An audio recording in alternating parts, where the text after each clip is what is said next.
Bevor wir mit dem eigentlichen Video starten, möchten wir euch kurz unseren Partner Radaddle vorstellen. Neben einer großen Auswahl an Spielsystemen, Miniaturen und Zubehör findet ihr auch vieles zum Thema Airbrush. Radaddle führt unter anderem die beliebten Airbrush-Pistolen von Harder und Steenbeck. All das findet ihr im Onlineshop, aber auch im Ladengeschäft in Großweil im schönen Bundesland Bayern. Und jetzt viel Spaß mit dem Video.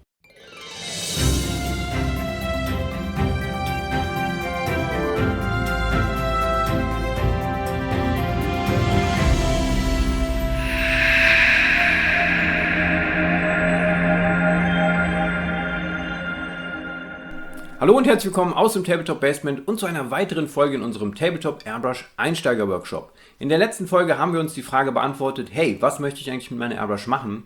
In dieser Folge gehen wir mal auf die verschiedenen Airbrush-Pistolen ein. Was bedeutet eigentlich eine Single Action, Double Action, Fließbecher, Saugbecher? All das erkläre ich euch in diesem Video. Wenn ihr euch für das Thema Airbrush interessiert, dann habt ihr sicherlich auch schon mal das ein oder andere Mal im Internet geschaut, hey, was benutzen die Leute für Pistolen? Und habt sicher festgestellt, oh, da gibt es inzwischen ja ganz, ganz viele Pistolen und viele Hersteller natürlich auch inzwischen. Und was ist denn jetzt eigentlich das Richtige für mich? Was ist denn eigentlich eine Single Action? Was ist eine Double Action? Was kann ich damit machen? Wofür sind die eigentlich geeignet? Ist das für meine Ansprüche gerecht? Ja, das werde ich euch in diesem Video auf jeden Fall erläutern. Fangen wir doch direkt mal an. Der Unterschied zwischen einer Single Action und einer Double Action. Ja, beginnen wir mit dem Unterschied Single Double Action und dieser Unterschied ist eigentlich ganz leicht erklärt.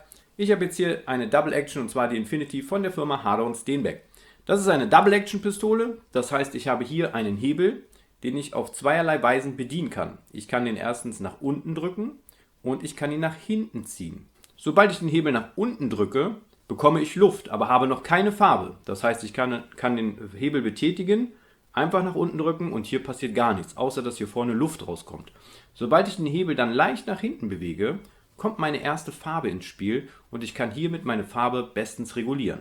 Bei einer Single Action ist das so, dort kann ich nicht nach unten drücken. Bei einer Single Action ist es so, dass ich nur den Hebel nach hinten bewege und reguliere lediglich die Luft, kann aber keine Farbe regulieren. Das wird hier im hinteren Bereich separat gesteuert. Und da ist jetzt der Unterschied. Ich kann bei einer Double Action die Farbe und die Luft direkt mit einem Fingerzug regulieren. Das kann ich bei einer Single Action nicht. Dort kann ich lediglich die Luft regulieren und muss dann separat die Farbe hinten einstellen. Und das mache ich dann auch nur, bevor ich meine Arbeit beginne. Also ist das jetzt praktisch oder unpraktisch? Also ich rate tatsächlich immer zu einer Double Action. Weil ich denke mal, wenn ihr euch ein Airbrush-System kauft und ihr sagt, hey, ich brauche das nur für die Grundierung, dann werdet ihr vielleicht feststellen, es macht mir, glaube ich, doch ganz schön viel Spaß, mit einer Airbrush zu arbeiten. Ich möchte doch mal andere Dinge ausprobieren. Und dann ist natürlich die Double Action enormer Vorteil. Klar, die Single Action kann ich super verwenden, um zum Beispiel Figuren zu grundieren, Gelände zu grundieren oder Grundfarben aufzutragen. Das ist natürlich super, weil dann kann ich im Vorfeld, stelle ich mir die Farbe ein, wie viel benötige ich eigentlich, reguliere dann den Rest mit der Luft und besprühe dann großflächig mein Gelände. Aber sobald ich anfange, sehr feine Details auszuarbeiten, muss ich natürlich immer dann hinten regulieren und das muss die Airbrush absetzen, neu einstellen, wieder neu beginnen und das ist auf Dauer, glaube ich, ziemlich nervig. Von daher empfehle ich eigentlich immer für den Kauf, zum Kauf einer Double Action. Als nächstes kommen wir zum Thema Fließ- und Saugbecher. Hier haben wir eine Airbrush mit einem Fließbecher, das heißt, wir geben von oben die Farbe rein, die Farbe fließt nach unten und wir können sie dann entsprechend raussprühen. Bei einem Saugsystem hängt die Farbe hier unten dran. Das heißt, wir haben hier einen Pot, den wir dann reinstecken oder reinschrauben, je nach Art des Modells und dort können wir viel, viel mehr Farbe reinfüllen. Das heißt, wenn wir zum Beispiel wiederum Gelände bearbeiten oder zum Grundieren, dann brauchen wir natürlich viel mehr Farbe. Dann macht ein Saugsystem natürlich schon Sinn.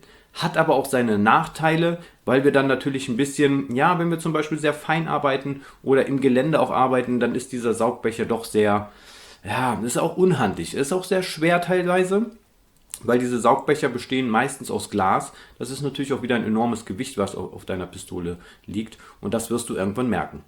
Aber wir haben ein paar Pistolen für euch vorbereitet. Wir haben ein paar Harder und Steenbeck Pistolen hier und wir haben auch ein paar günstige Sparmax Modelle hier und da zeige ich euch jetzt mal die großen Unterschiede zwischen den einzelnen Modellen. Hier habe ich nun die verschiedenen Airbrush Pistolen für euch aufgebaut. Wir haben hier 2 Modelle von der Firma Sparmax und wir haben 3 Modelle von der Firma Harder und Steenbeck. Ja, das sind diese sogenannten Naja, ich will jetzt nicht mal sagen China-Pistolen, die Firma Sparmax ist tatsächlich schon noch ein bisschen besser, aber es ist so dieser Prinzip dieser typischen China-Pistolen und im hinteren Bereich haben wir dann die Profi-Modelle, sprich Einsteiger-Profi-Modell und dann die Evolution und die Infinity ist natürlich ein absolutes Profi-Gerät. Ja, wir kommen zu den technischen Begebenheiten und zwar kümmern wir uns heute mal um das Thema Saugbecher, Fließbecher, Double Action und Single Action.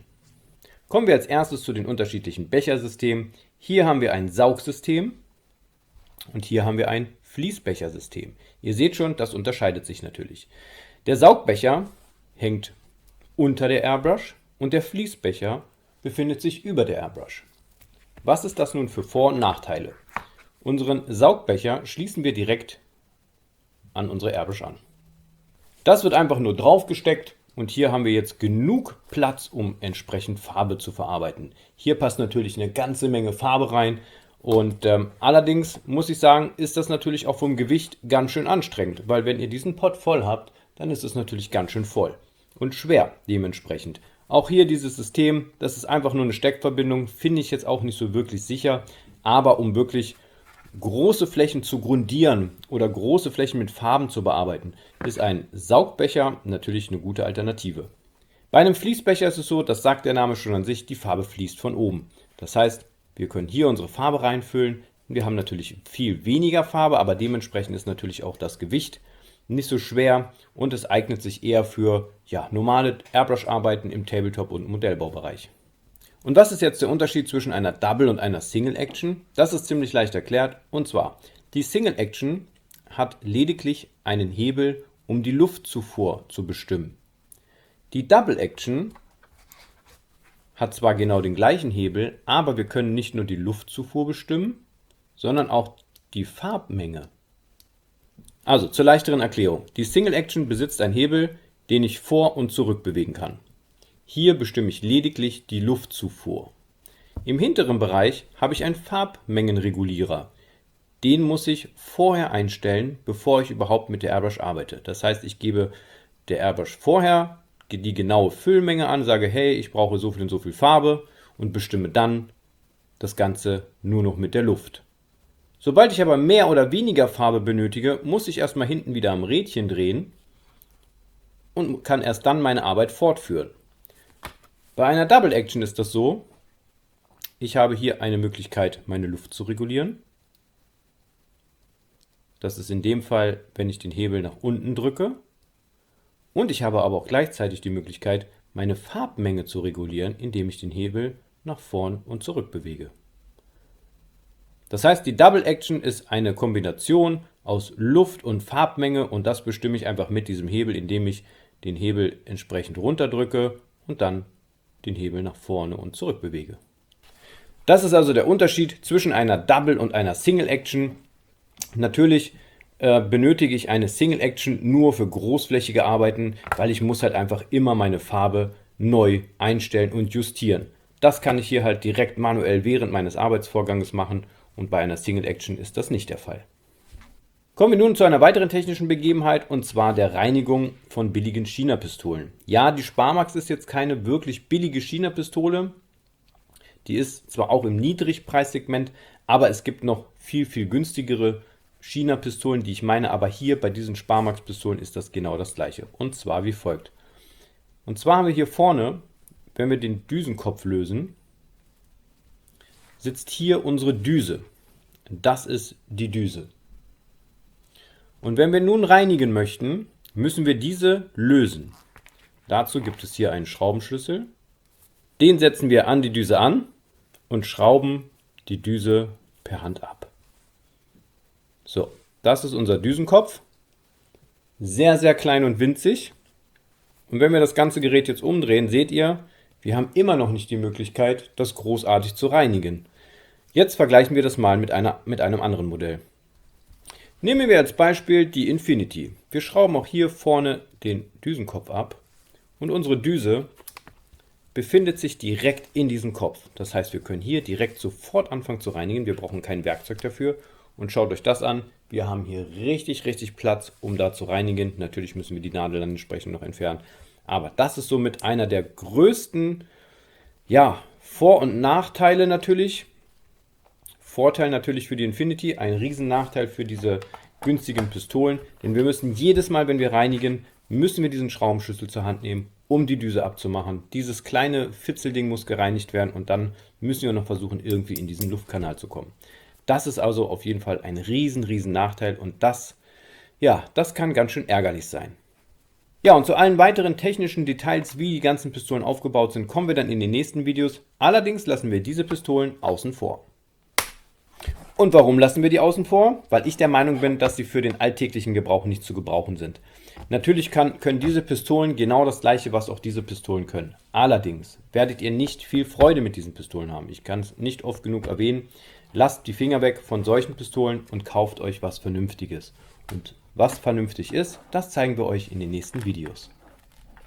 So, ihr habt jetzt also gesehen, es gibt doch sehr krasse Unterschiede zwischen den einzelnen Modellen und ja, die Harder- und Steenbeck-Pistolen Ultra, Infinity und Evolution, die ähneln sich schon sehr, aber auch dort gibt es natürlich Unterschiede und ich habe euch jetzt den Unterschied gezeigt, wirklich mit diesen billigeren Pistolen. Ja, die Sparmax ist jetzt nicht ganz die billige China-Pistole, sie ist auch ein bisschen hochwertiger vom Material her, aber ihr habt gesehen, auch dort müssen wir die Düse mit einem Schraubenschlüssel lösen. Und genau das ist es, was euch dann irgendwann, ja, das wird euch nerven bei der Reinigung, weil wir natürlich immer mal wieder auch Zwischenreinigung machen müssen. Oder ihr habt eine falsche Farbe verwendet, habt nicht richtig verdünnt, dann ist eure Düse wieder verstopft, dann müsst ihr wieder abschrauben. Und das ist so, glaube ich, der größte Killer im Bereich Airbrush.